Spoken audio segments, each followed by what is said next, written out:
Selamat datang kembali, Lady Corina. Setelah bertemu dengan Putri Baron Blonde dan mendiskusikan pakaian apa yang ingin dia kenakan untuk upacara Starbin mendatang, aku kembali ke toko dan menemukan Mark menungguku. Aku memang telah kembali, Mark. Apa terjadi sesuatu saat aku pergi? Main dan Lutz tiba untuk menjual jepit rambut yang kita bicarakan. Haruskah aku memberikan laporan lengkap setelah kau selesai?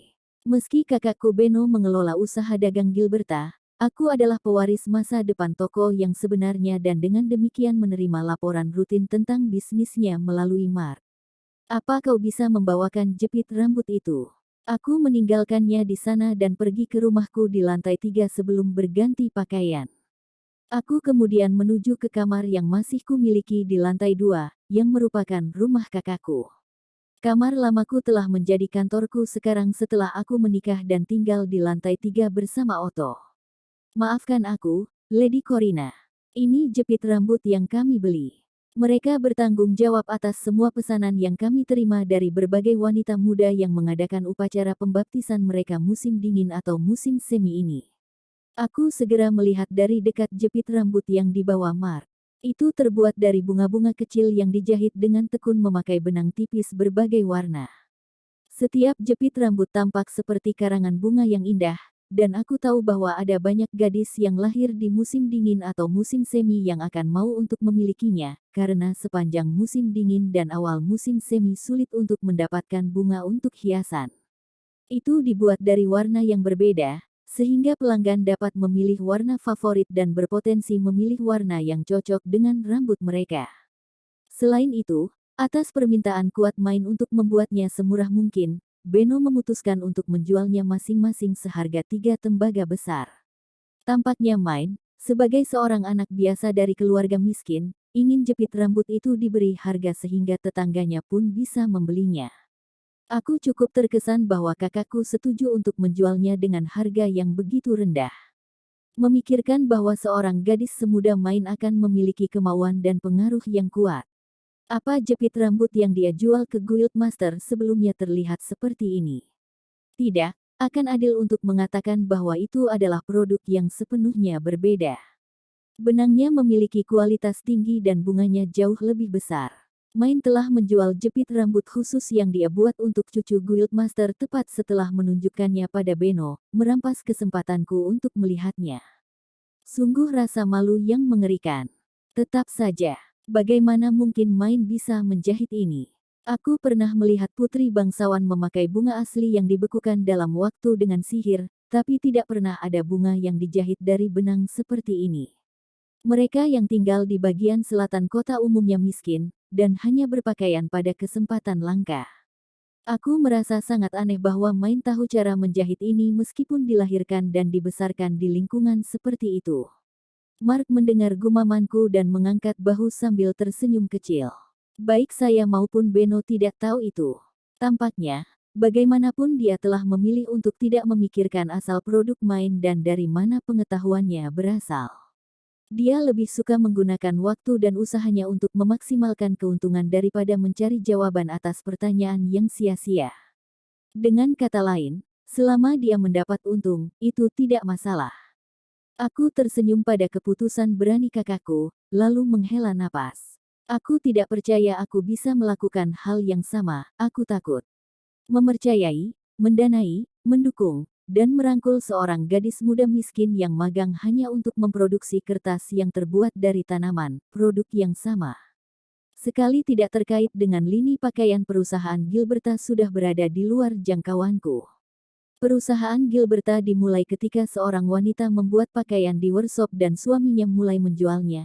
Itulah sebabnya aku adalah pewaris toko, tetapi aku tahu pasti bahwa toko itu akan tumbuh lebih besar dan lebih cepat jika dipimpin kakakku. Mark tersenyum mendengar pengakuan lemahku dan menggelengkan kepalanya. Saya selalu terkejut dengan insting dan sifat tegas Beno, tapi saya tidak percaya insting Anda adalah sesuatu yang bisa dicemooh. Kau pikir begitu? Tidak pernah ada keputusan yang lebih berani daripada pilihan Anda untuk menikahi Otto, kata Mark, yang membuat aku ingat saat Otto pertama kali merayuku. Aku tidak bisa menahan diri untuk tidak tersenyum. Sampai hari ini, Aku menganggap itu sebagai salah satu pilihanku yang lebih berani. Aku bertemu Otto untuk pertama kalinya 6 bulan sebelum aku mencapai usia dewasa, periode waktu yang cukup sibuk dalam hidupku. Detailnya bervariasi menurut guild, tetapi umumnya seseorang harus menyelesaikan tugas tertentu untuk diakui sebagai kepala workshop. Itulah yang terjadi pada guildku, guild penjahit. Tugas mereka adalah menerima lebih dari 5 pesanan pakaian dalam 1 tahun, dan di atas itu, memiliki anggota bangsawan sebagai pelanggan. Tugas-tugas ini tidak dapat diselesaikan oleh anak di bawah umur. Namun, Beno berjanji untuk mempercayakan workshop mendiang ibu kami padaku jika aku ingin menyelesaikannya. Jadi, bahkan di masa kecil aku berusaha dengan putus asa untuk menguasai kerajinanku, dengan harapan menjadi kepala workshop warisan ibuku. Pada bel ketiga hari ini, Tuan Otto akan datang berkunjung. Saat sarapan, Mark sedang membuat daftar rencana kami hari ini. Kakakku makan sarapan sambil mendengarnya dalam apa yang telah menjadi pemandangan pagi yang akrab bagi keluarga kami. Toko apa yang dimiliki Otto ini? Aku tidak percaya aku familiar dengan nama itu. Otto bukan dari kota ini. Dia pedagang keliling. Masih cukup muda, baru saja mencapai dewasa belum lama ini, tapi dia bagus dalam memperhatikan produk dan mengikuti orang tuanya. Meskipun sepertinya dia akan berhenti dan menetap. Orang tua Otto akhirnya menabung cukup uang untuk membeli kewarganegaraan di kota dekat Frobetak dan memulai toko yang stabil. Dia bisa membeli kewarganegaraannya sendiri dengan setengah harga di sana karena orang tuanya tinggal di sana. Dia sendiri telah menabung banyak uang, dan berencana untuk meniru mereka. Karena kemungkinan besar dia tidak akan pernah mengunjungi Ehrenfest lagi, dia berkunjung ke toko tempo hari untuk melakukan bisnis untuk terakhir kalinya dan mengucapkan selamat tinggal, tetapi Beno tidak hadir. Dia kembali hari ini untuk memberikan perpisahan yang layak. Aku sendiri ingin bertemu dengan pedagang keliling. Aku hanya bisa membayangkan kisah jalanan apa yang akan dia tawarkan. Kamu bisa membawa teh dan menyapa, tapi ingatlah bahwa Otto orang yang sibuk. Aku belum pernah meninggalkan kota sebelumnya. Jadi aku menemukan diriku tertarik pada seseorang yang pernah melakukannya. Karena penasaran, aku memutuskan untuk membawa teh dan mengunjunginya. Bel ketiga berbunyi. Otto tiba segera setelah dan usai diberitahu tentang hal ini oleh Mark, aku membawa nampan teh ke kantor Beno di lantai pertama. Aku ingin membeli toko di Ehrenfest dan menetap di sini, tetapi hanya dengan membeli kewarganegaraanku saja akan mengambil semua yang aku miliki. Aku tidak akan bisa membeli toko sesudahnya. Ya, di sini di Ehrenfest semuanya mahal karena Lord setempat tinggal di sini. Kewarganegaraan, berinvestasi dalam membuka toko, mendaftar di guild dagang, ya, itu akan butuh banyak uang. Kau selalu membawa benang bagus dan akan sangat disayangkan jika kehilangan pemasok yang baik sepertimu, tapi semoga sukses, teman. Aku membuka pintu dengan lancar saat aku mendengar percakapan mereka. Pria muda yang bicara dengan kakakku tidak salah lagi adalah Otto.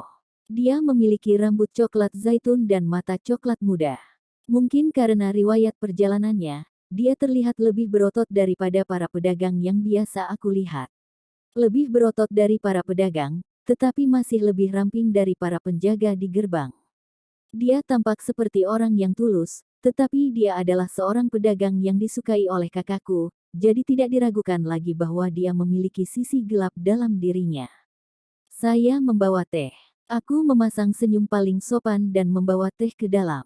Otto menjawab, terima kasih, dan melihat ke atas, lalu membeku dengan ekspresi kaget di matanya setelah melihatku. Otto, ini adikku, Corina. Dia bersikeras mampir untuk melihatmu, ini tentang ingin mendengar cerita tentang, Otto. Kau dengar, kakakku melambaikan tangan di depan mata Otto. Otto tersentak kembali menuju kenyataan dan menggelengkan kepalanya, berkedip cepat. Mata coklatnya kemudian mulai bersinar seolah-olah dia telah menemukan harta karun terbesar di dunia dan senyum manis yang aneh terbentuk di wajahnya. Corina. Itu nama yang cantik. Aku pikir itu sempurna untuk gadis yang santun dan anggun sepertimu. Terima kasih banyak. Dia adalah pria yang aneh. Tidak jarang ada pria memujiku pada pertemuan pertama, tapi perubahan total dalam sikapnya dari saat sebelumnya terasa sedikit tidak nyaman. Matanya hampir seperi gelisah, dan aku tidak begitu menyukainya. Beno, aku sudah jatuh cinta pada adikmu. Tolong izinkan aku menikahi Corina. Usulannya yang tiba-tiba membuatku terkejut. Aku tidak tahu apa yang dipikirkan pria ini. Seorang pedagang biasanya mengejar pernikahan dengan mendengar tentang berbagai manfaat dan gaya hidup yang akan diperoleh dari pernikahan dengan wanita tertentu dari orang tua mereka, kemudian memilih salah satu dari wanita tersebut. Orang tua dari keduanya kemudian akan membahas pernikahan, dan begitu semua pihak sampai pada titik temu, wanita itu akan diberitahu tentang lamaran tersebut. Mereka berdua akan berkencan selama 1 musim, memperdalam ikatan mereka dan dalam proses mempelajari apakah rumor tentang pihak lain itu benar, apakah mereka akan menepati janji, apakah mereka jujur, dan seterusnya. Jika tidak ada masalah, mereka akan mulai mempersiapkan pernikahan. Aku belum pernah mendengar seorang pedagang melamar langsung seorang wanita tanpa diskusi sebelumnya. Otto, Corina masih di bawah umur. Dia belum cukup umur untuk menikah. Jangan bercanda. Kakakku memelototi Otto dengan mata merah gelapnya. Itu juga fakta penting, hanya orang dewasa yang bisa menikah. Anak di bawah umur tidak bisa dirayu. Namun, Otto tidak membungkuk di bawah tatapan kakakku dan hanya menggelengkan kepala. Tidak, aku benar-benar serius. Aku takkan kembali ke kota ini, jadi sekarang adalah satu-satunya waktuku untuk mendekatinya. Aku akan baik-baik saja hanya dengan pertunangan. Aku akan datang menjemputnya segera setelah dia cukup umur. Mata Otto sangat serius, tidak diragukan lagi bahwa dia benar-benar tulus.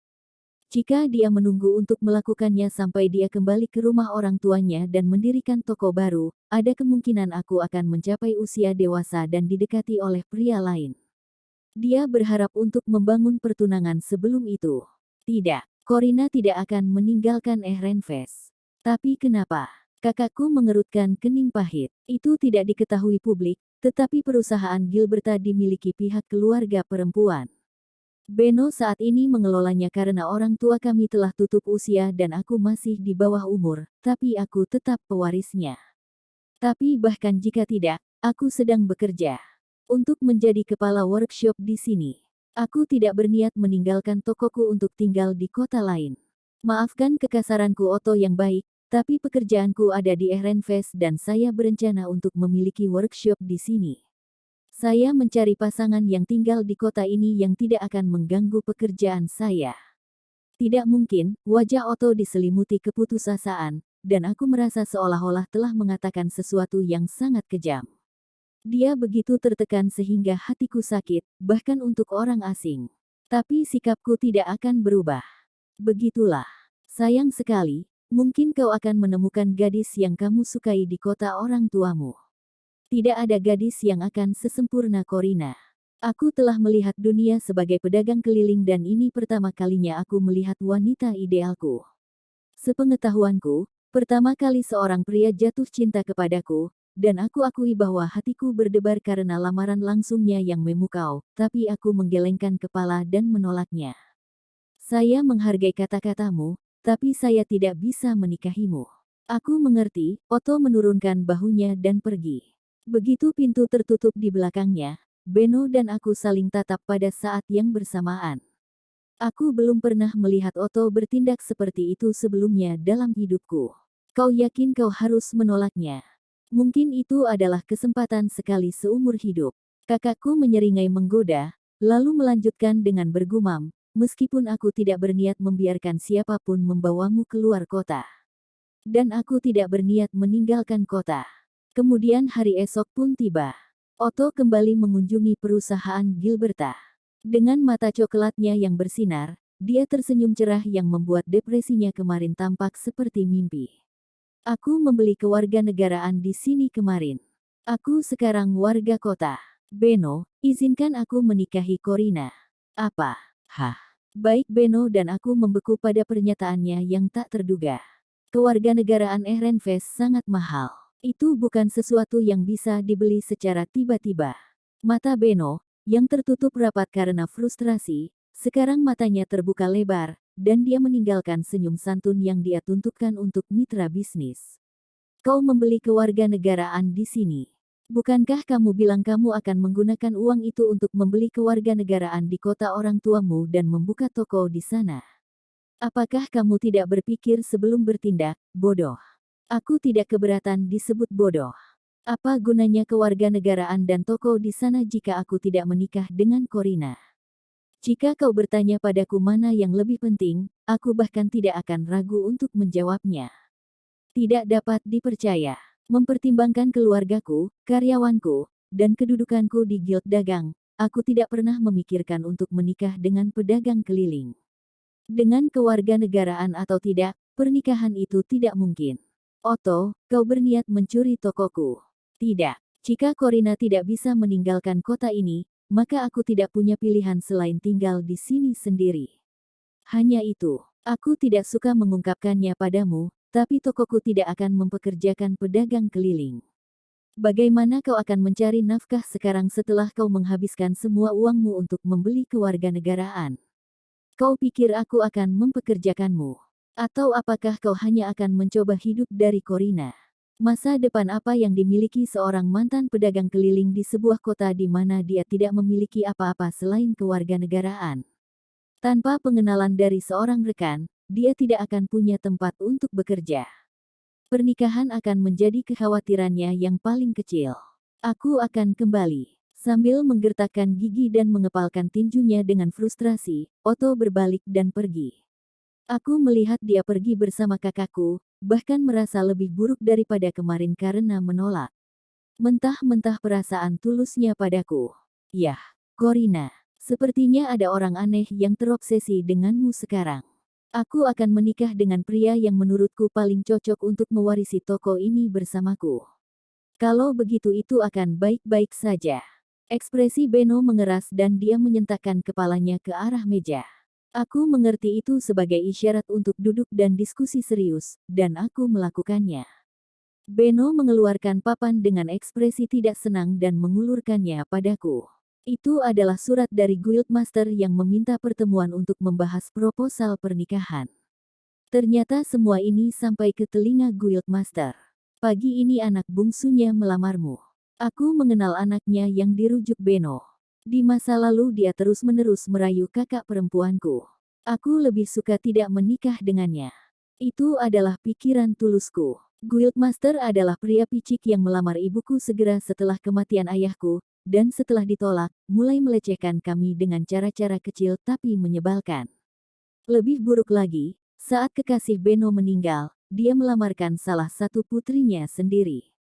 Kakakku menolak, tentu saja marah, dan Guildmaster melanjutkan untuk mengusulkan pernikahan antara putranya dan kakak perempuanku.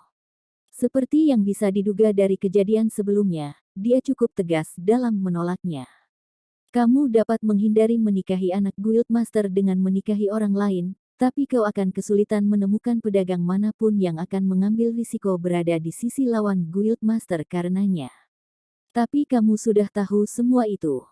Kakak perempuanku tidak mau bergeming pada penolakannya untuk menikahi putra Guildmaster dan akhirnya tidak punya pilihan selain menikah di kota lain.